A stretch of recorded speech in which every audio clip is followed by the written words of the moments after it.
แม่นั่นไอ้แม่สบายดีปลาลูกมาพบมาเจอกับแม่น้องเดือนมื้อนี้แปลกหูแปลกตาเด้อจ้าอยู่เดิมอยู่ป่าพากันมาให้มานานนี่แหละผักปลาลูกเบิ่งบรรยากาศไปน้ำกันเด้อทุกคนผักเป็นกำลังใจให้แม่น้องเดือนเด้อจ้า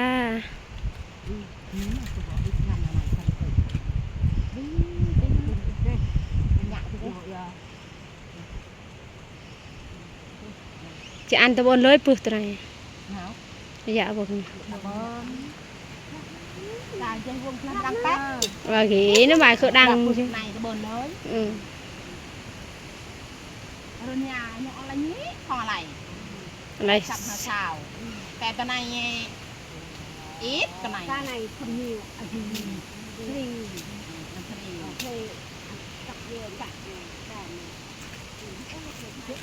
bạn này ănตัดrồi giữa vùng chỗ nàyตัดănกับlà dưa nốt đây nè ơi phương mà đang là dưa nốt ănกับไห่ขนาดข้าใหม่นี่ข้ากันในคนเก่งคือลาบจะบานคือว่าวกับเป็ดกับเยอะเลยระหว่างอันนี้ไปผูกdưa nốt dưa vâng mai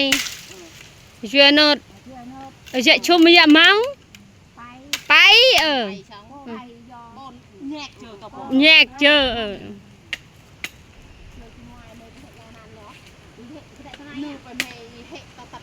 ต่อปะปะป้าเขาตัดเส้นจะปะดิอะ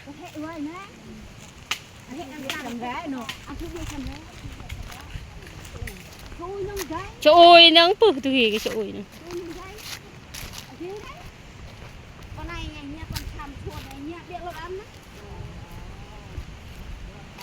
ตามอันจุ่มหวานหมักวันจุ่มจูดงในรถอยู่แล้วจุ่มจูดงในรถอยู่แล้วอะไรลื่นจุ่มจูดองในรถอยู่แล้วเขาจะปัญญาลุงกูเว้าเขาดังกระเบียบอันเจอ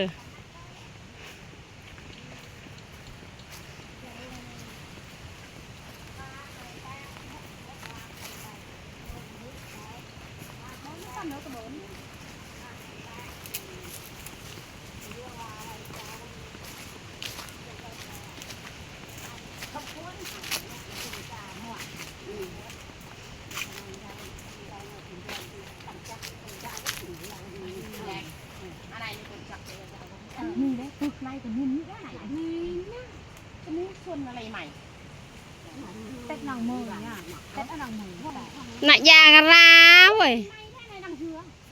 ยางร้าวเว้ยไม่เจอหรืออ่ะเต็ดนางมือเต็ดกระต่ายอยู่บนม้า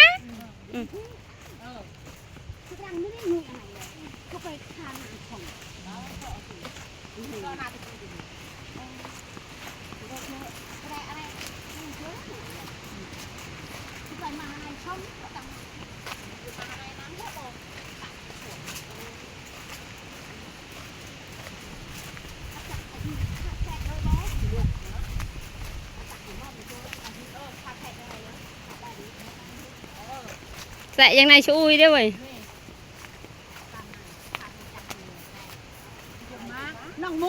เขาลืมคากองจับแบบนี้เลยมันสั้นเอามือจับฮะ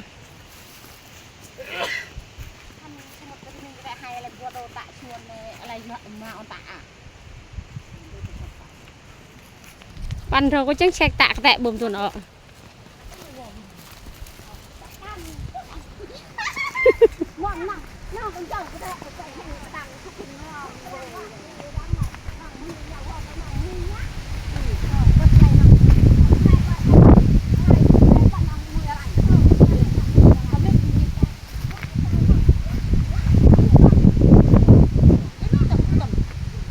หน่อไม้เอาไหมหน่อโยจบเจอใช่หันเด้หันเห็น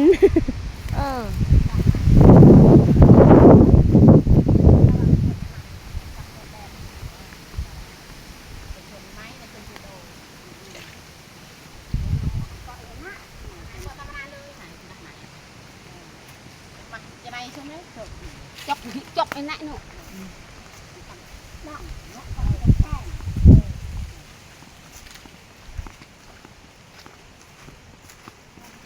ก็ตอนหน้าจะเพียงละกับบุญมีตีกล่อง บุญมีอันตะทัดกับอันเนี้ยทัดกับคือเต้บุญมี ตีกล่องรบก็ได้ก็ได้ก็ได้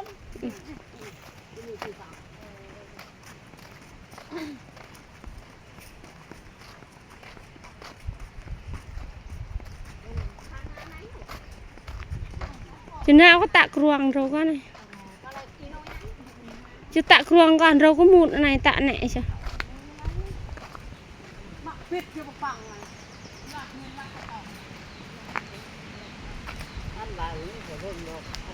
บ่ไอ้8 นาทีจ้ายังบ่ฮอดจ้ากฎระเบียบมันสำนันจ้า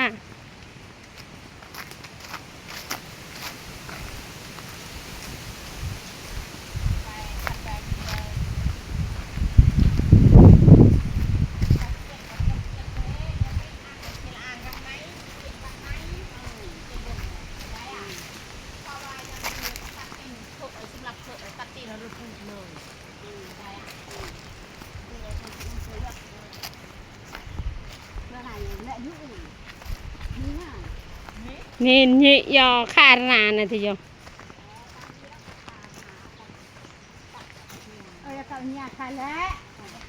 ตัวเธอเห็นยอละอาได้ฮะแล้วตละอาช่องอันมูพูดมันอ่ะอัน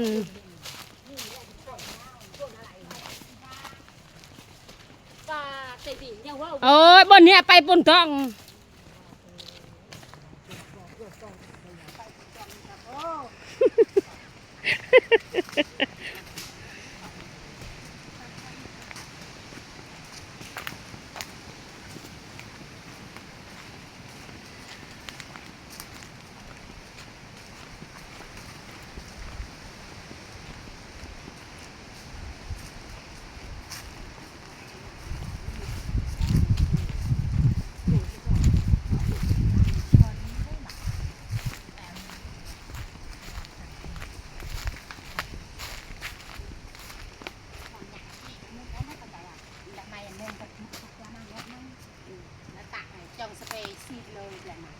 จองสเปรย์ได้จองสีแดงได้เอาสีฟ้าสีทองเบิร์นคุณมักสีแดง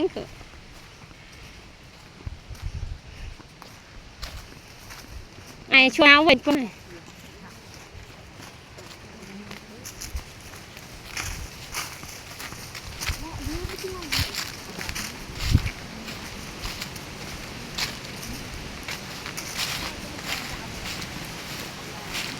ปลาข้าวดงด้วยทุกคนมือดีเด้